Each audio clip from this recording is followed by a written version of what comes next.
Sometimes the most powerful voices come from the smallest people. Sometimes wisdom travels in economy class, while arrogance sits in business.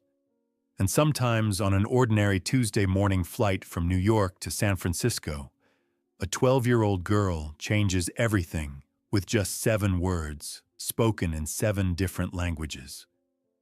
This is the story of Ethan Cole, a technology CEO who thought he knew the value of communication. Of Rachel Moore, a single mother who had almost given up on being heard. And of Lily, a little girl whose gift for languages became something far more precious than anyone could have imagined. What began as turbulence at 30,000 feet would become a revelation that shook the foundations of a billion-dollar company. Because sometimes the most important conversations happen when we least expect them. Sometimes children see what adults have forgotten how to notice, and sometimes speaking up isn't about having the loudest voice. It's about having the courage to use the one you have. The question isn't whether truth has power. The question is, are we brave enough to listen when it speaks? Ethan Cole adjusted his platinum watch and settled into seat 2A, the familiar weight of success surrounding him like expensive cologne. At 38, he had built Tech Global from a startup dream into a multinational empire. Every detail of his life was precisely calibrated, from his custom Italian shoes to the encrypted tablet displaying quarterly projections that could make or break careers. The business class cabin hummed with the quiet efficiency he appreciated. Soft leather-filtered air and the kind of respectful distance that money could buy. He had calls to make contracts to review and a European investment meeting that would determine Tech Global's expansion into 3 new markets. Every minute mattered. Several rows behind him in the cramped middle seats of economy, Rachel Moore was living a different kind of precision. The precision of a single mother who had learned to pack hope into carry-on luggage and stretch every dollar until it sang. At 28, she carried the kind of exhaustion that comes from working double shifts at the hospital while raising a daughter who was too smart for her own good. Lily Moore, 12 years old, with her mother's gentle brown eyes and her father's stubborn chin, was hunched over a language learning app earbuds, blocking out the airplane noise. Her notebook was filled with neat columns: English, Spanish, French, Italian, German, Korean, Mandarin. 7 languages, each one a doorway to somewhere else, somewhere better. Mrs. Eleanor Grant, 73, and occupying the aisle seat beside them, watched the child with the kind of recognition that comes from having lived long enough to spot extraordinary when it sits right next to you. She had been many things in her 7 decades: a teacher, a translator during the Cold War, a woman who understood the weight that words could carry. The flight attendant's voice crackled over the intercom announcing their departure from JFK. New York fell away beneath them, a glittering grid of ambition and dreams. In business class, Ethan barely looked up from his contracts. In economy, Rachel squeezed her daughter's hand and wondered if this trip would change anything at all. Neither of them knew that in 3 hours and 47 minutes, everything would change. The first sign of turbulence wasn't meteorological. It was human nature revealing itself at its most unguarded moment, the way it often does when people are tired, confined, and convinced that their discomfort matters more than anyone else's dignity. 2 hours into the flight, as the captain announced their cruising altitude over Ohio, and the cabin settled into the drowsy rhythm of cross-country travel, Rachel Moore reached for her water bottle. It was a simple movement, the kind she'd made thousands of times during her shifts at the hospital. The automatic gesture of someone who had learned to stay hydrated during 12-hour marathons of saving lives.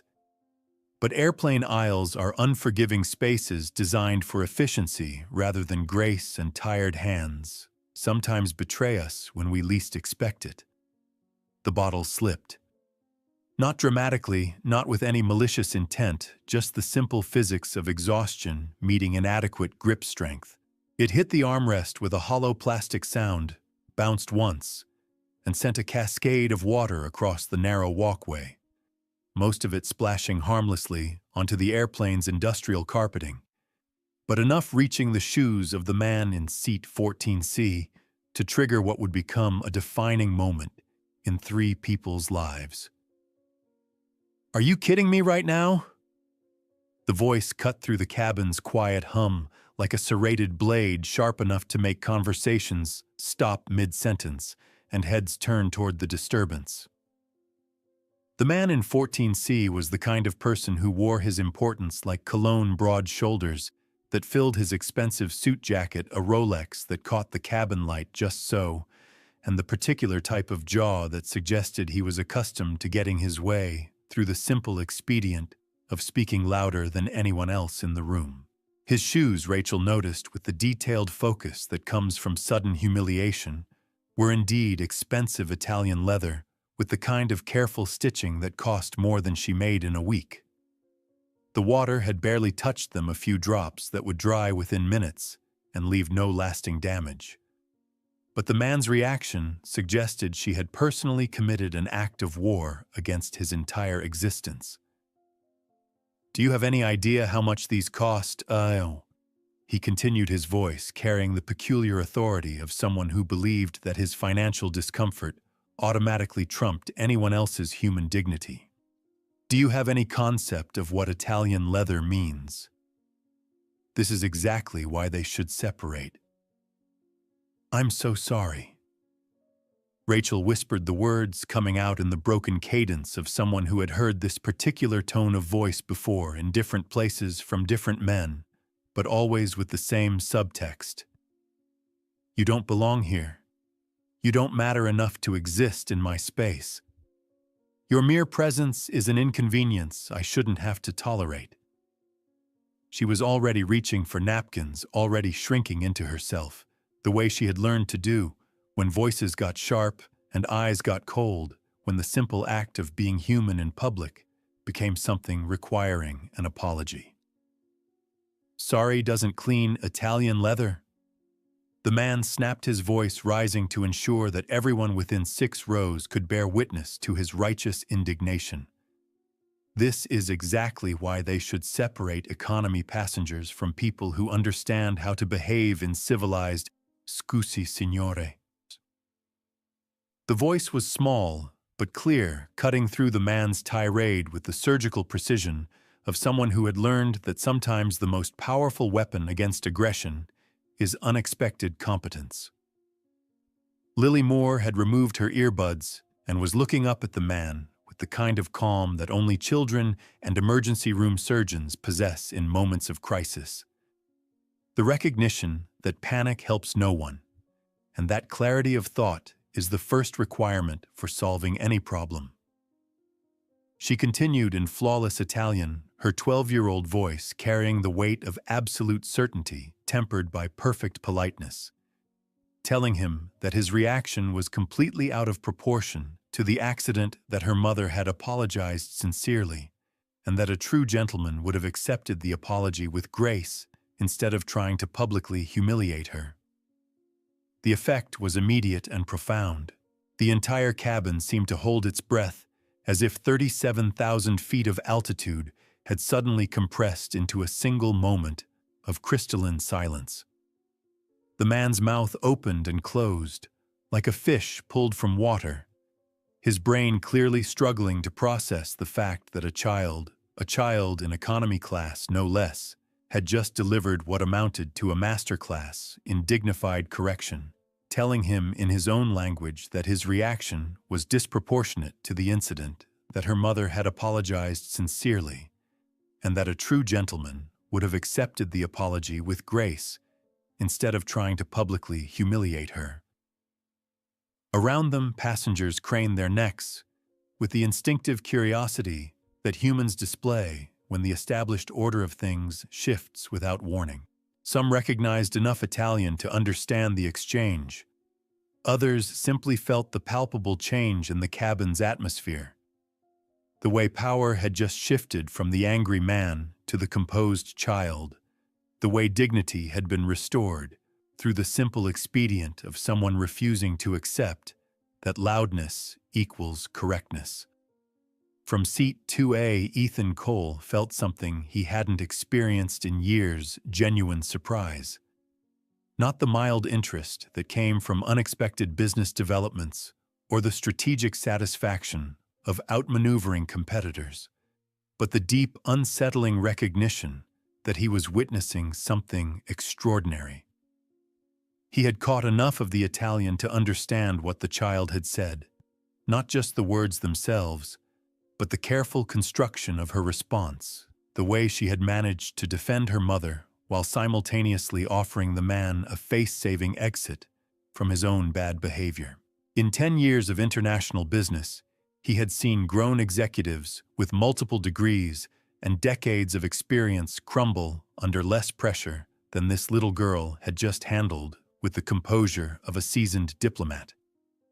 He had watched trained negotiators lose their cool over far smaller provocations, had seen billion-dollar deals collapse because someone couldn't manage their emotional responses under stress. Yet here was a 12-year-old dealing with public humiliation and class-based aggression and responding with a level of sophistication that would have impressed the Italian ambassadors he regularly entertained. But it wasn't just the linguistic skill that captured his attention, it was the motivation behind it. This wasn't a child showing off for attention or displaying academic achievements for praise. This was someone using a carefully cultivated gift to protect her mother, wielding language like a surgeon's scalpel, precise, purposeful healing, even as it cut through the man's pompous indignation. Eleanor Grant's weathered hand found Rachel's shoulder, steadying her as the moment stretched between humiliation and something else entirely. Sometimes, she whispered, her voice carrying the wisdom of someone who had lived through enough history to recognize its pivotal moments. The youngest voices carry the oldest truths.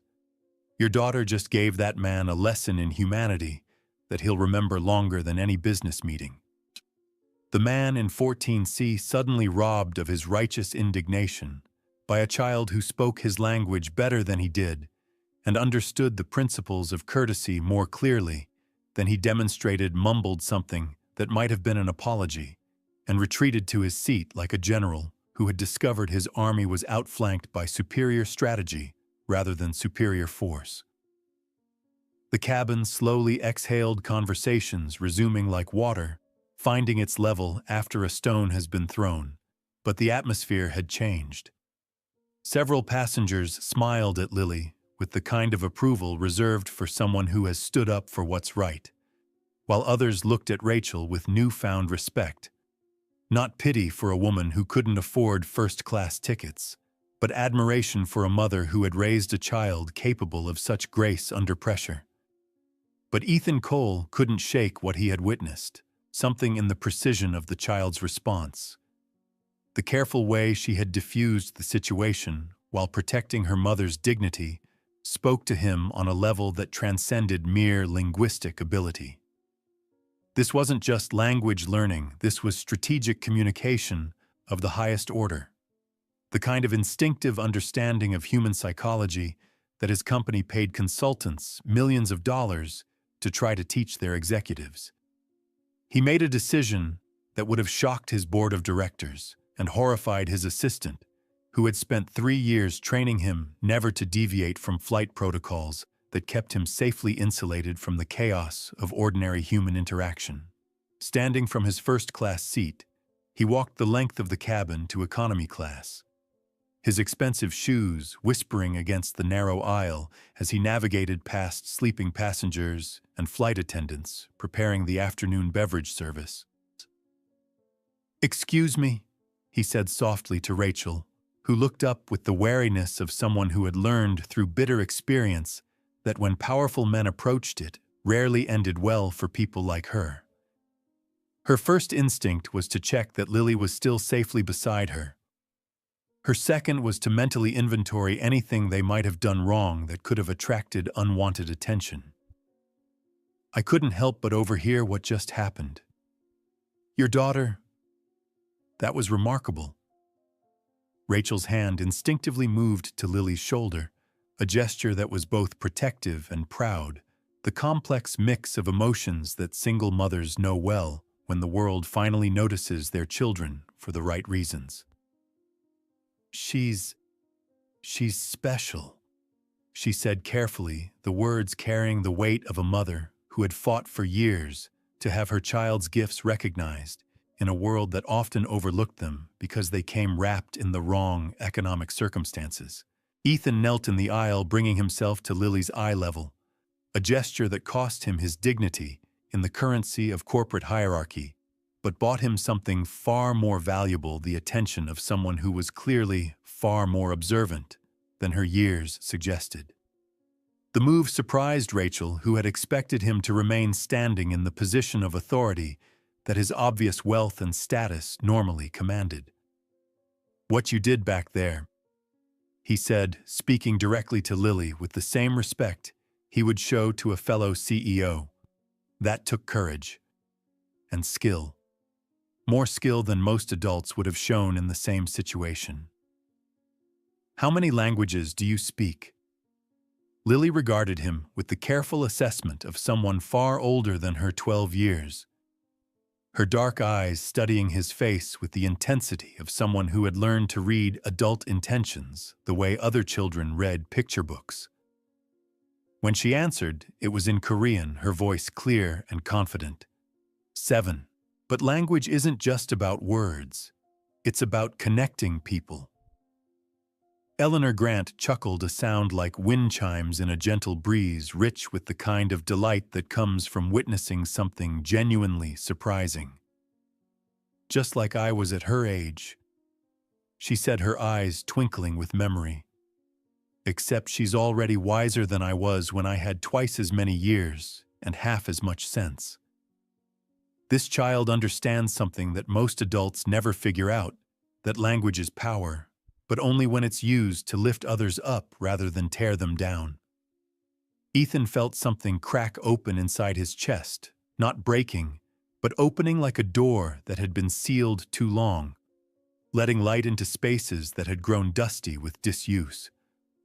The sensation was unsettling and strangely liberating at the same time, like the moment when you realize you've been holding your breath without knowing it, and finally remember how to exhale. "Would you mind?"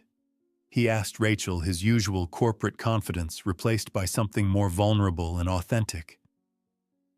"If I sat here for a while, I have some work to do, and I'd love to hear more about—" He gestured vaguely at Lily's notebook filled with its careful columns of vocabulary and verb conjugations, the visible evidence of a mind that collected words the way other children collected baseball cards.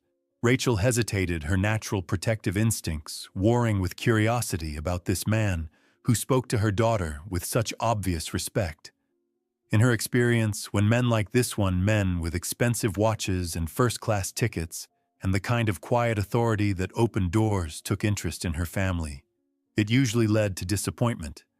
Either they were slumming for a few minutes before returning to their real lives, or they had agendas that weren't immediately apparent, but always involved some kind of exploitation of her daughter's unusual abilities. But there was something in his eyes that reminded her of Lily when she encountered a new language for the first time, a genuine hunger for understanding that transcended mere curiosity. And Eleanor Grant was nodding encouragingly, her weathered face creased with the kind of smile that suggested she recognized something in this moment that the younger adults were still too close to see clearly.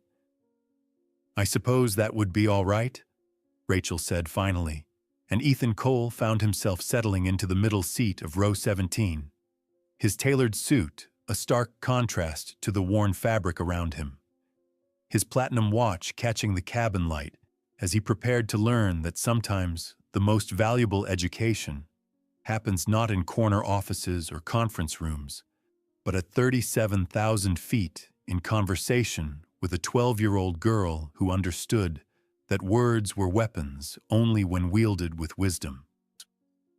For the next 30 minutes, Ethan watched Lily work through her language applications, with the methodical precision of a master craftsman, her small fingers dancing across the tablet screen as she switched between French pronunciation drills and German grammar exercises with the same ease that other children might change television channels. She moved through verb conjugations, like a pianist running scales, each repetition building muscle memory that went deeper than mere academic achievement. What struck him most profoundly was the intention behind every exercise. This wasn't the casual app switching of someone killing time on a long flight. Every lesson was chosen with purpose, every practice session designed to fill specific gaps in her knowledge. When she struggled with a French subjunctive, she would pause, make careful notes in her composition book, then practice the construction in 3 different contexts until it became automatic. When a German pronunciation challenged her, she would slow down the audio, break the word into component syllables, and repeat it until her accent was indistinguishable from a native speaker. She does this every day, Rachel explained quietly, her voice carrying the mixture of pride and worry that mothers know well when their children's gifts come with a burden of expectation. 2 hours in the morning before school, another hour at night after homework. Sometimes I wonder if she's missing out on being a normal kid, but when I try to suggest she take a break, she gestured helplessly at her daughter's focused concentration. She refuses, Ethan asked, genuinely curious about the psychology of this unusual child. She says there are people counting on her. Rachel replied, her voice soft with the kind of awe that comes from raising someone whose sense of purpose exceeds your own understanding. She doesn't mean it dramatically. It's just a fact to her, like saying the sky is blue. She believes that every word she learns might be the one that helps someone when they need it most. Lily looked up from her tablet, having caught the conversation, despite her apparent focus on her lessons. Languages are windows, she said simply, switching to English with the careful enunciation she used when explaining concepts that adults somehow found complicated. Each one shows you something different about how people think, how they see the world. But they're also doors, ways to reach people who might otherwise be alone. She gestured to her notebook, where careful columns showed not just vocabulary, but cultural notes, context, markers, and what appeared to be situational applications. Like when Mrs. Gonzalez brings her grandmother to the hospital, and the doctors don't understand that she's not just scared, she's ashamed because in her culture, illness means she's failed her family. If I can help Mom explain that maybe the doctors will be gentler, maybe Mrs. Gonzalez won't have to choose between her grandmother's health and her dignity. The simplicity of it hit Ethan like a physical blow. This little girl wasn't learning languages as an academic exercise or a resume builder, or even as a path to future opportunities. She was learning them as tools of liberation, as ways to create bridges where none existed, as weapons against the silence that turned people into strangers in their own communities. Your mother is lucky to have you, he said softly, though even as the words left his mouth, he realized they didn't capture the complexity of what he was witnessing. Lily's response came in Spanish, rapid and musical, explaining that it wasn't luck, but family, that family doesn't happen to you. You choose it every day by how you love people. She paused, considering her next words carefully. Mom chose to love me enough to let me be different. I choose to love her enough to make my differences useful.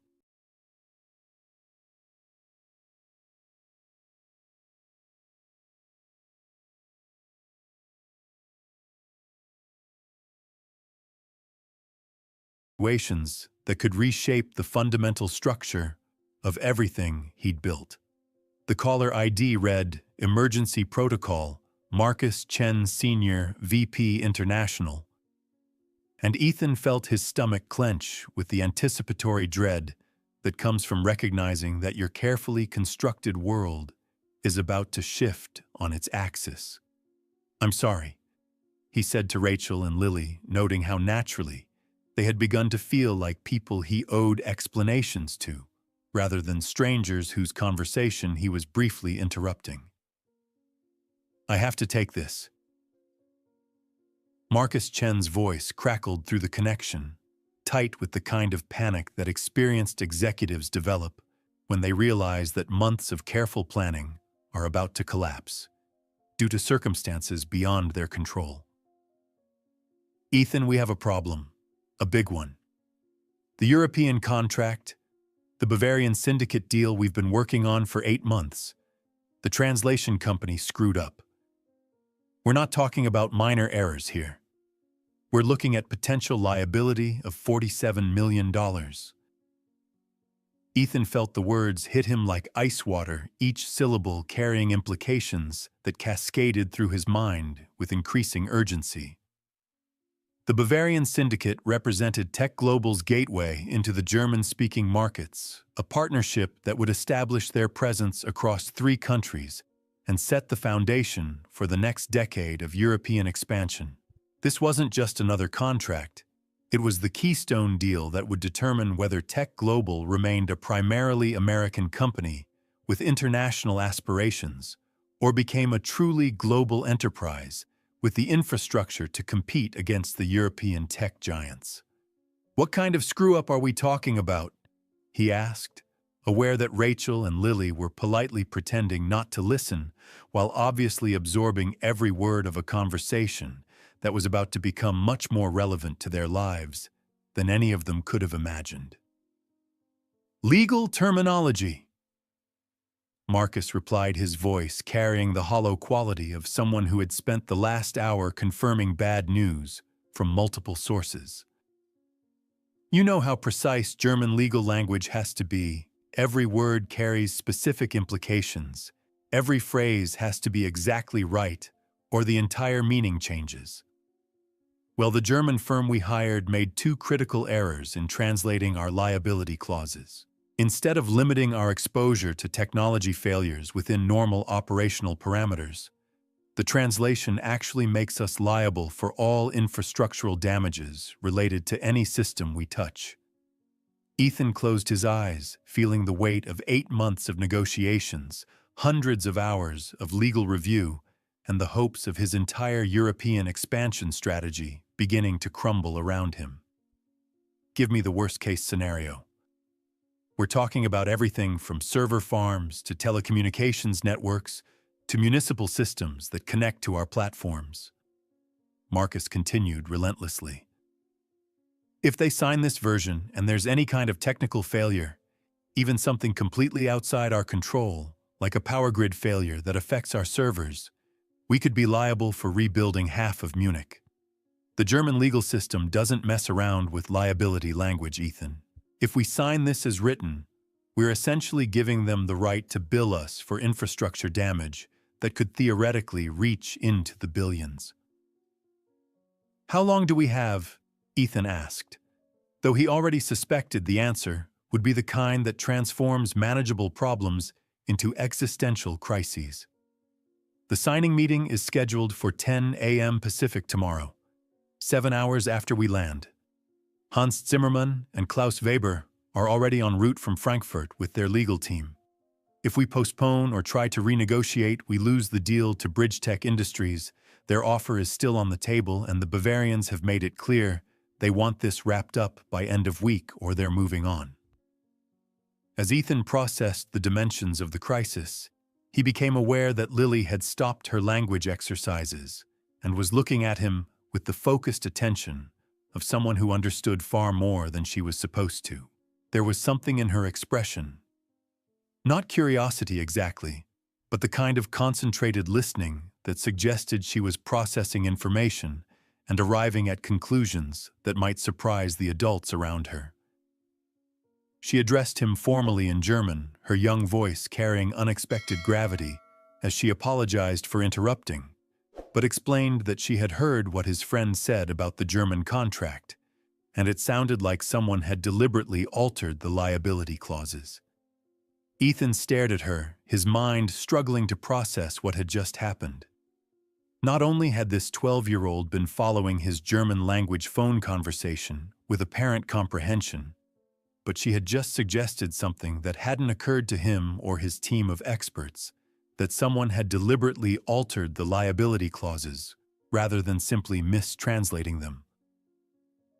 "You speak German too?" he asked, though the evidence was right in front of him. She answered in German that of course she spoke German, then switched to English for her mother's benefit. "And I think maybe I can help. What your friend described doesn't sound like translation errors. It sounds like someone changed your contract on purpose." Rachel's hand flew to her daughter's arm, maternal instincts, engaging with the force of someone who had spent 12 years protecting an unusual child from adult problems that weren't her responsibility to solve. "Lily, honey, this is grown-up business. Very important grown-up business. Mr. Cole doesn't need..." But Ethan was already leaning forward, something in the child's tone triggering the same instincts that had made him a successful entrepreneur. The ability to recognize valuable insights regardless of their source. The wisdom to listen when someone offered perspectives he hadn't considered. "No, please. What did you hear exactly? What makes you think it was deliberate?" Lily bit her lip, the gesture reminding everyone that despite her linguistic abilities and apparent sophistication, she was still 12 years old, still uncertain about inserting herself into adult conversations that could have consequences she couldn't fully understand. "The man on the phone said something about Haftung and infrastructure, right? If your contract in English says you're only responsible for technology failures, but the German version says you're responsible for all infrastructure damage, that's not a translation mistake. Those are completely different legal concepts."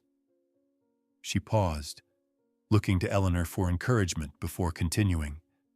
In German legal language, the difference between technische Haftung and Gesamtinfrastrukturhaftung is huge. It's like the difference between being responsible for breaking someone's computer and being responsible for rebuilding their entire city. No professional translator would accidentally make that mistake. Eleanor Grant nodded slowly, her decades of experience in translation work confirming what the child had intuited. "She's right," she said quietly. "That kind of error doesn't happen by accident, especially not in German legal documents. Someone deliberately changed your contract terms." The cabin seemed to tilt around Ethan, though he knew it was just his understanding of the situation shifting on its axis.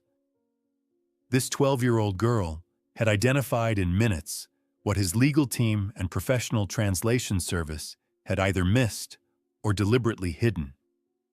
But more than that, she had cut straight to the heart of a problem that could save or destroy his company's future. "Sakithiha, Lily," he said carefully. "Would you be willing to look at something just to tell me what you think it says?" Ethan pulled up the contract on his tablet, his fingers navigating to the German translation that had caused such panic in his corporate headquarters. As he handed the device to Lily, he caught Rachel's expression, a mixture of pride and terror, that every parent knows when their child steps into adult waters that might be deeper than anyone realizes. Lily studied the contract with the same focused attention she had given her language exercises, but now her concentration carried a different weight. This wasn't practice anymore.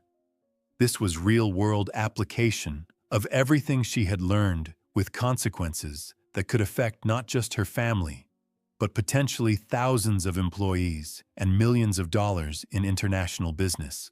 Her young eyes scanned the dense legal German with the systematic approach of someone who understood that in legal language, every word mattered, every preposition could shift meaning, every verb tense carried implications that might not become apparent until lawyers began arguing in courtrooms.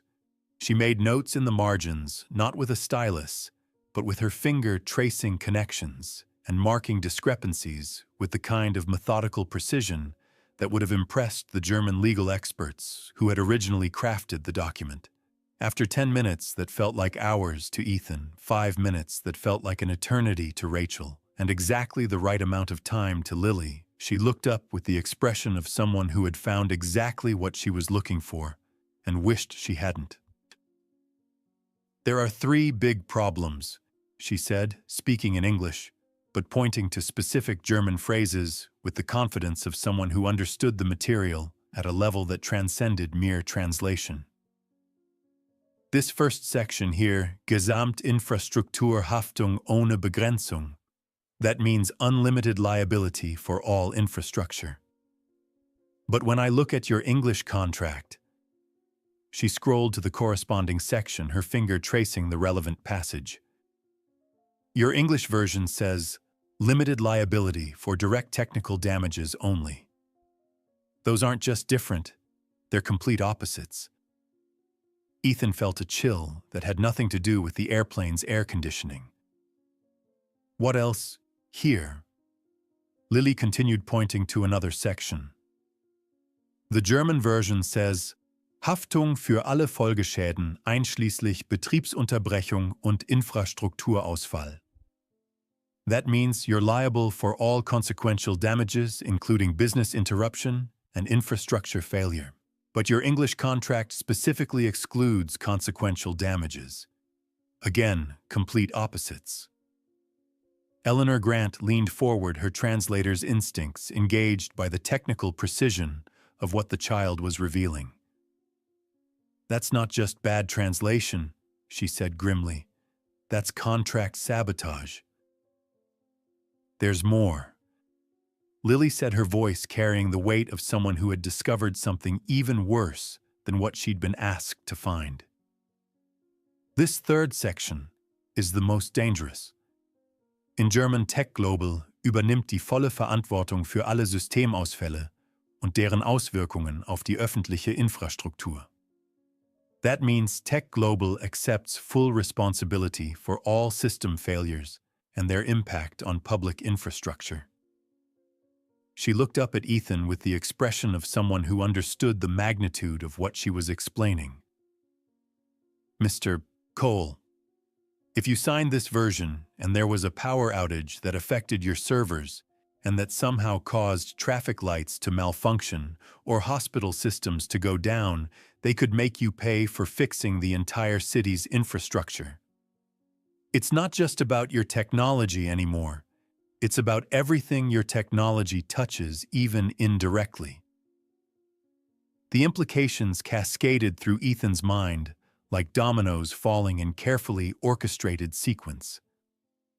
This wasn't just a bad translation or even deliberate sabotage. This was corporate warfare disguised as contractual language. A trap so sophisticated that it had fooled his entire legal team while being transparent to a 12-year-old who approached language with the pure intention of understanding rather than the cynical expectation of betrayal. "But here's what's really interesting." Lily continued, her voice taking on the tone of someone who had moved from identifying problems to analyzing their source. "These aren't random changes. Whoever did this knows both German legal language and American contract law very, very well.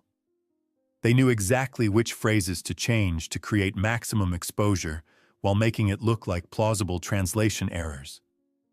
Rachel watched her daughter with a mixture of amazement and growing concern. This was beyond anything she had imagined when she'd encouraged Lily's language learning.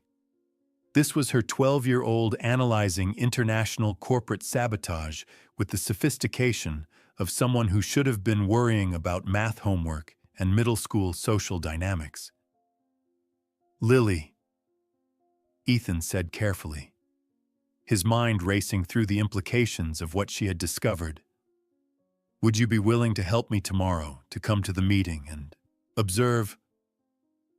The question hung in the recycled airplane air like a bridge between two worlds. The protected childhood that Rachel had worked so hard to provide, and the adult responsibilities that seemed to be calling to her daughter with increasing urgency.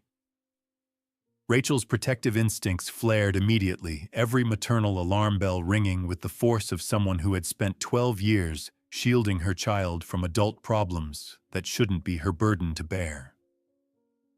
Mr. Cole, I appreciate your interest in Lily's abilities, but this sounds like exactly the kind of high-pressure business situation that a child shouldn't be involved in. She has school tomorrow, and this sounds like it could be dangerous if there are people deliberately sabotaging contracts. Mom. Lily's voice was quiet but firm, carrying the kind of certainty that some children possess about their purpose in the world. Not the false confidence of someone who doesn't understand consequences, but the deep knowing of someone who has found their calling and recognizes it even when adults can't see it yet. Remember what you taught me about using my voice when something's not right, about how staying silent when you can help makes you part of the problem. Rachel looked at her daughter, really looked at her, and saw not just the 12-year-old who still needed help reaching high shelves and reminders to brush her teeth, but the young woman who had just analyzed a complex legal document with more clarity and insight than teams of paid experts. She saw the child who had spent 4 years learning languages not for personal achievement, but to protect her mother's dignity, who had just used those skills to potentially save a company and thousands of jobs. Eleanor Grant leaned forward, her weathered hand covering Rachel's with the gentleness of someone who had lived long enough to recognize life's pivotal moments when they arose. "My dear," she said softly, her voice carrying the wisdom of someone who had seen history being made by people brave enough to step forward when the moment demanded it. Sometimes opportunity knocks, and it sounds exactly like a child's voice. I've lived through enough decades to know the difference between exploitation and invitation. This man isn't asking your daughter to perform like a trained monkey. He's asking her to use a gift that could change both of your lives and apparently save his company from destruction. The flight attendant's voice crackled over the intercom, announcing their descent into San Francisco. Around them, passengers began the familiar ritual of gathering belongings and preparing to return to their separate worlds. But in row 17, a different kind of landing was taking place, the moment when an ordinary family encounters extraordinary circumstances and must decide whether to retreat to safety or step forward into possibility. Ethan pulled a business card from his jacket, heavy cardstock, with embossed lettering, the kind of calling card that opened doors in conference rooms around the world and commanded immediate attention from assistants and executives alike. But instead of handing it to Lily with the dramatic flourish of someone recruiting a prodigy, he placed it gently in Rachel's hands, with the respect of someone recognizing that the most important decisions are made by parents who understand the full cost of their choices. "The meeting is tomorrow at 10 a.m., he said quietly. "My driver can pick you up at 9 if you decide to come. You don't have to say anything, either of you. Lily can just listen, and if she notices anything like what she found today, she can tell me quietly. If she doesn't find anything suspicious, or if you decide this isn't right for your family, I'll cover your travel expenses, and you'll have a story to tell." He paused, watching Rachel turn the card over in her hands, as if its weight could somehow help her measure the decision she was being asked to make. "But I need you to know this isn't charity, and it's not exploitation. Your daughter has just potentially saved my company from a devastating trap that my team of 27 experts completely missed. If she can do that by accident on an airplane with no preparation, then what she could accomplish with proper support might change not just her life, but the lives of every child who needs someone to speak for them." Rachel felt the card's weight in her hands, not just the physical mass of expensive paper, but the gravitational pull of possibility mixed with the terror that comes from realizing your child might be destined for things you can't protect her from. "Why?" she asked, her voice carrying 12 years of skepticism about powerful men who made beautiful promises to single mothers. Why would you trust something this important to a child you met 3 hours ago? Ethan was quiet for a long moment, watching Lily pack her language materials with the same careful attention. She gave everything else, her movements, economical and precise, even as the adults around her wrestled with decisions that could reshape her future. Because, he said finally, in 3 hours, she's shown me something my team of experts missed. Because she speaks 7 languages not to show off, but to build bridges, and because... He paused, the words catching in his throat as he confronted a truth he hadn't wanted to acknowledge. Because I've spent 15 years believing that value comes from titles and degrees and the right connections.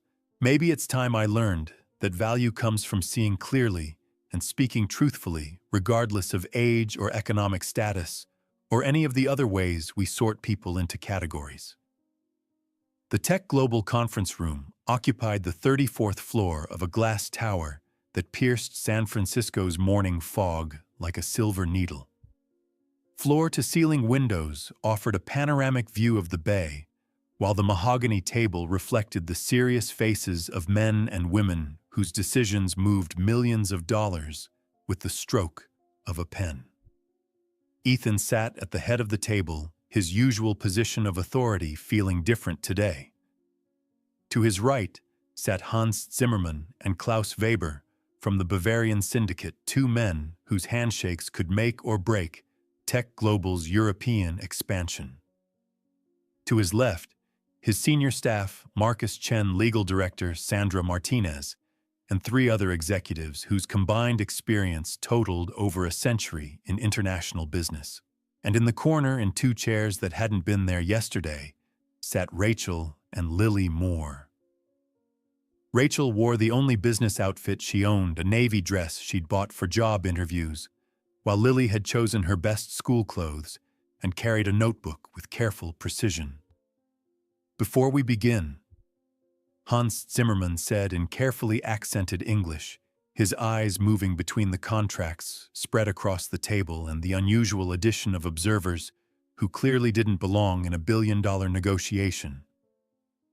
I must ask about our young consultants.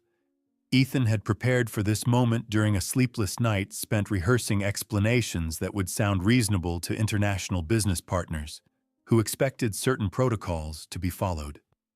Rachel Moore is a healthcare professional with extensive experience in cross-cultural communication, and her daughter Lily is a linguistics specialist who consults on our international communications initiatives.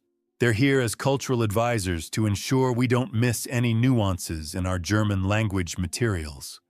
It wasn't entirely a lie, though. It wasn't entirely the truth either, the kind of careful diplomatic language that international business required, where facts were shaped by context and presentation mattered as much as content. But Klaus Weber nodded approvingly, his expression suggesting that he found this level of cultural sensitivity refreshing after years of dealing with American companies who assumed that English was sufficient for global business. "Yeah, very good," Weber said, his voice carrying the approval of someone who had seen too many international deals collapse due to cultural misunderstandings. The Americans, they sometimes miss the subtleties of European business culture. It is wise to have native speakers present for such important agreements.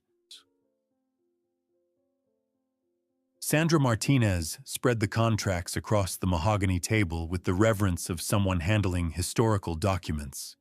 Thick portfolios bound in leather representing 8 months of negotiations, hundreds of hours of legal review, and the future of Tech Global's expansion strategy.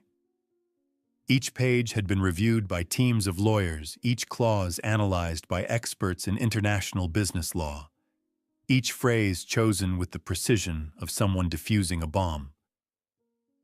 "As you can see," Martinez said, her voice carrying the professional confidence of someone who had spent her career navigating the treacherous waters of international contract law, "we've made all the adjustments you requested to the liability clauses, ensuring that both parties are protected while maintaining the flexibility necessary for innovative technology partnerships. But as she spoke, Lily leaned forward in her chair, with the focused intensity that had impressed Ethan on the airplane. Her young eyes scanning the German text, with the systematic approach of someone who understood that in legal language every word carried the potential to create or destroy fortunes. After several minutes of careful reading, she caught Ethan's eye and gave the slightest shake of her head, a gesture so small that only someone watching for it would have noticed, but carrying implications that made Ethan's blood pressure spike. The mistranslations were still there. Despite his explicit instructions, despite the urgency he had conveyed, despite the millions of dollars at stake, someone had allowed the sabotaged contract to remain unchanged.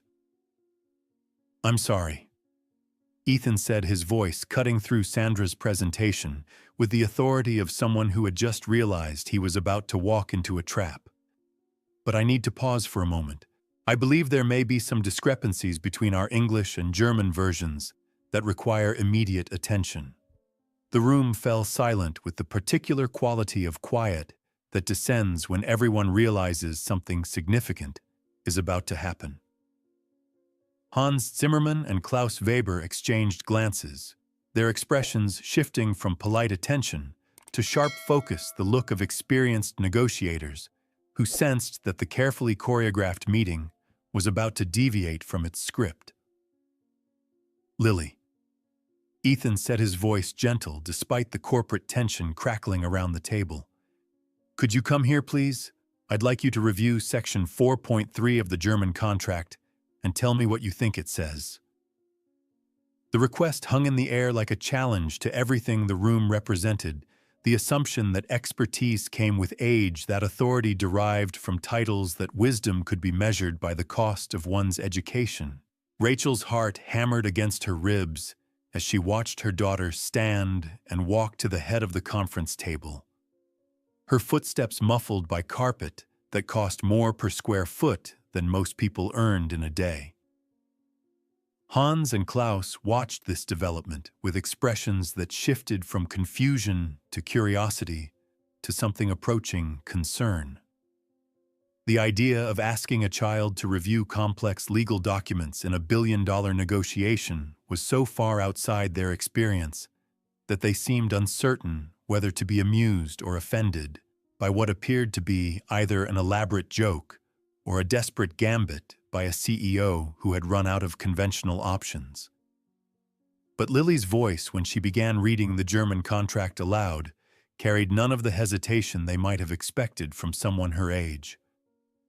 Her pronunciation was flawless, her intonation natural, her understanding of the complex legal terminology evident in the way she emphasized certain phrases and paused at crucial conjunctions.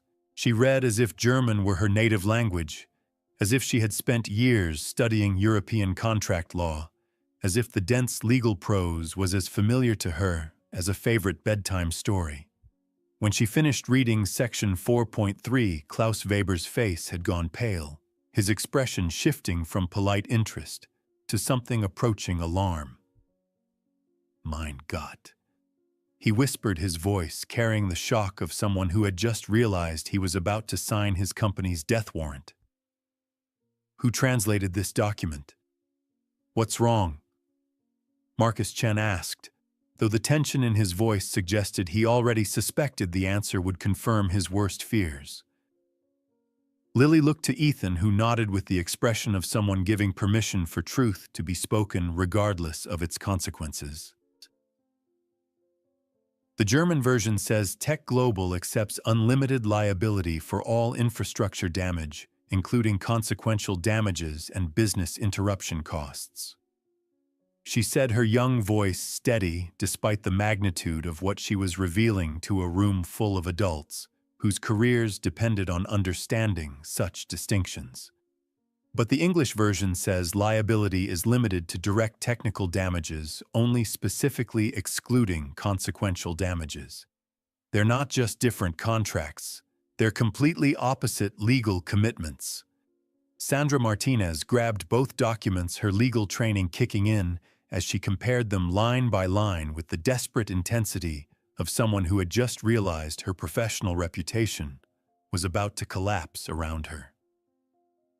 "She's right," Martinez said, her voice hollow with shock and the dawning realization that someone had played her with a sophistication that challenged everything she thought she knew about international contract law. "These aren't translation errors. Someone deliberately altered the German version to create maximum liability exposure while making the changes look like plausible linguistic variations." The room erupted in a cacophony of voices, accusations flying like shrapnel, demands for explanations, competing with threats of legal action. The careful, diplomatic language of international business dissolving into the raw emotions of people who had just discovered they were victims of an elaborate deception. Hans Zimmermann stood slowly, his face dark with the particular anger of someone who prided himself on honorable business dealings and had just discovered he was unwittingly participating in corporate warfare.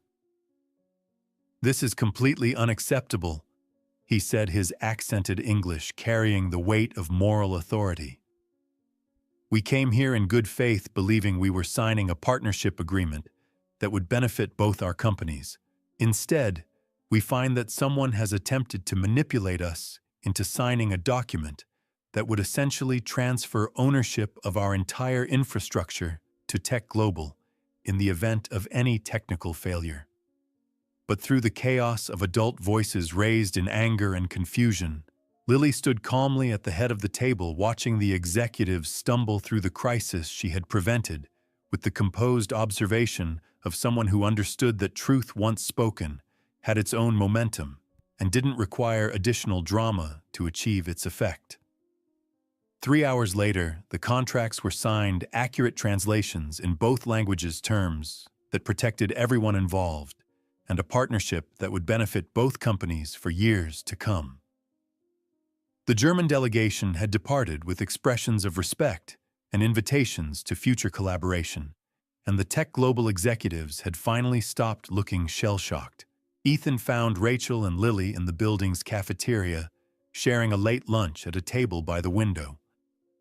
The city sprawled below them, all glass and steel and possibility, while Lily worked on her French vocabulary, and Rachel watched her daughter with the expression of someone still processing the morning's events.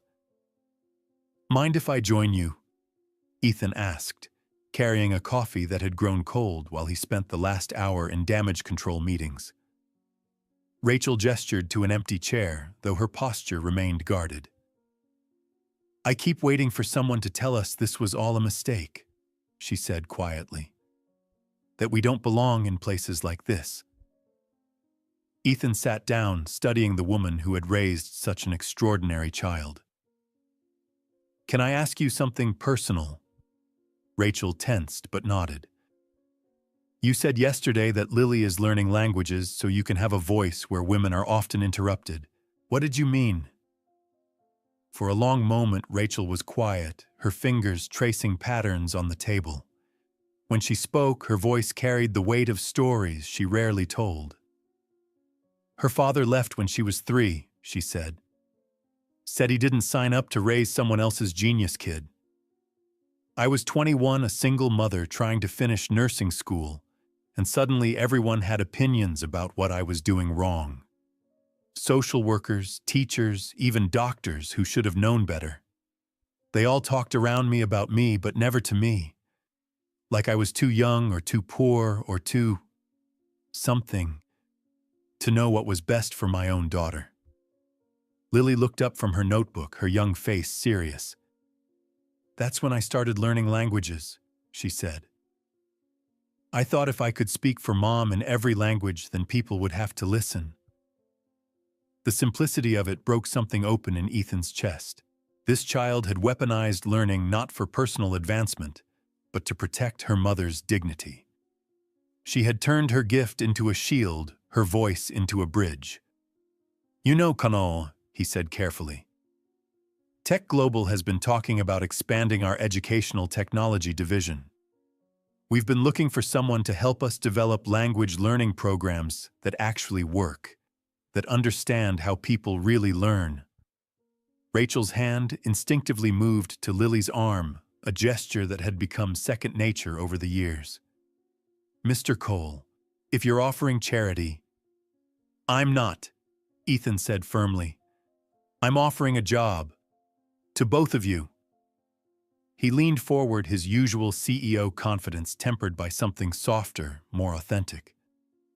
Rachel, we need someone who understands healthcare communication, someone who knows what it's like when language barriers can literally be life or death. And Lily. He looked at the girl who had saved his company. Shakutika? Lily, we need someone who understands that languages aren't just about grammar and vocabulary. They're about connecting people, about making sure everyone has a voice. What kind of job? Lily asked, her directness cutting through adult euphemisms. We want to create an inspirational technology platform, Ethan said. Something that teaches languages the way you do, not just as academic subjects, but as tools for justice, for connection, for making sure no one gets overlooked because of how they sound or where they come from. Rachel felt tears prick at her eyes but forced them back. She had learned not to trust beautiful offers that seemed too good to be true. And what would that mean exactly? It means, Ethan said, that Lily would become our Chief Innovation Consultant for Educational Technology, the youngest person ever to hold a position like that. It means she would help us understand how children really learn how to make languages accessible to families who can't afford expensive programs. It means her voice, both of your voices, would shape how we approach education for the next decade. He paused, letting the magnitude of the offer settle. And it means you would never again have to worry about being heard, because from now on, people will come to you for your expertise. Lily was quiet for a long moment, her young mind processing possibilities that most adults couldn't imagine. When she spoke, it was in the careful tone of someone making a decision that would change everything. If I help you build this, she said, can we make sure it reaches kids like me, kids whose parents work 3 jobs and can't afford tutors, kids who need languages not for fun, but for survival? Ethan Cole, who had spent 15 years making deals that moved mountains, felt humbled by a 12-year-old's priorities. Yes, he said simply. That's exactly what we'll do. 6 months later, the first beta version of Voices Bridge launched in schools across 12 countries. Rachel Moore serves as Tech Global's Director of Healthcare Communication, while Lily, now 13 and still growing into her role as the world's youngest Chief Innovation Consultant, has helped create learning programs that have reached over 2 million children. But the real success isn't measured in downloads or revenue. It's measured in the little girl in Mumbai who used the platform to help her grandmother navigate a doctor's appointment. It's the teenage boy in rural Mexico who learned English well enough to translate for his parents at their citizenship ceremony. It's the countless children who discovered that having a voice isn't about being the loudest person in the room. It's about speaking truth with courage and compassion, because sometimes the most powerful voice in the world belongs to someone who everyone underestimated. Sometimes wisdom travels in economy class, and sometimes the conversation that changes everything starts with a 12-year-old girl saying, "Excuse me, but I think I can help." The question isn't whether you have something valuable to say. The question is, will you have the courage to say it when it matters most? If this story moved, you give it a thumbs up and subscribe for more motivational stories about ordinary people doing extraordinary things. And remember, your voice matters too.